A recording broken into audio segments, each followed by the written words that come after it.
Hello everyone, welcome to blender Telugu by Padmashri. ఈ వీడియోలో blender user interface ని సింపుల్ గా ఎక్స్ప్లెయిన్ చేస్తాను. బ్లెండర్ ని ఓపెన్ చేసినప్పుడు స్క్రీన్ మీద చాలా విండోస్, బటన్స్, మెనూస్ కనిపిస్తాయి. మిడిల్ లో లార్జ్ ఏరియా ఉంటుంది. ఇది 3D వ్యూ పోర్ట్. ఇక్కడ మనం ఆబ్జెక్ట్స్ క్రియేట్ చేస్తాము, ఎడిట్ చేస్తాము, డిజైన్ చేస్తాము. టాప్ సైడ్ లో మెనూ బార్ ఉంటుంది. ఇక్కడ నుండి ఫైల్ ని సేవ్ చేయొచ్చు, ఎక్స్పోర్ట్ చేయొచ్చు, ఓపెన్ చేయొచ్చు. రైట్ సైడ్ లో అవుట్లైనర్ ఉంటుంది. ఇక్కడ సీన్ లో ఉన్న ఆబ్జెక్ట్స్ లిస్ట్ కనిపిస్తుంది. సీన్ లో ఏ ఆబ్జెక్ట్స్ అయితే ఉంటాయో అవి ఈ అవుట్లైనర్ లో కనిపిస్తాయి మనకి. దాని కింద ప్రాపర్టీస్ ఎడిటర్ ఉంటుంది. ఇక్కడ కలర్స్, మెటీరియల్స్, రెండర్ సెట్టింగ్స్ లాంటివి సెట్ చేయొచ్చు.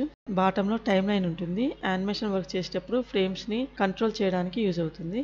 ఈ లేఅవుట్ ని మీ కంఫర్ట్ కి మ్యాచ్ అయ్యే విధంగా కస్టమైజ్ చేయొచ్చు. అంటే ప్యానెల్ సైజ్ ని పెంచడం, తగ్గించడం చేయొచ్చు. ఇవి మెయిన్ యూఐ పార్ట్స్, అంటే main user interface parts. Video చూసి బ్లెండర్ ఓపెన్ చేసి ప్రతి ఏరియాని ట్రై చేయండి.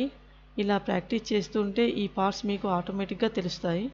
మీరు వీడియో చూస్తే ప్లీజ్ లైక్ చేసి సపోర్ట్ చేయండి. ఇంకా సబ్స్క్రైబ్ చేయని వాళ్ళు సబ్స్క్రైబ్ చేయండి.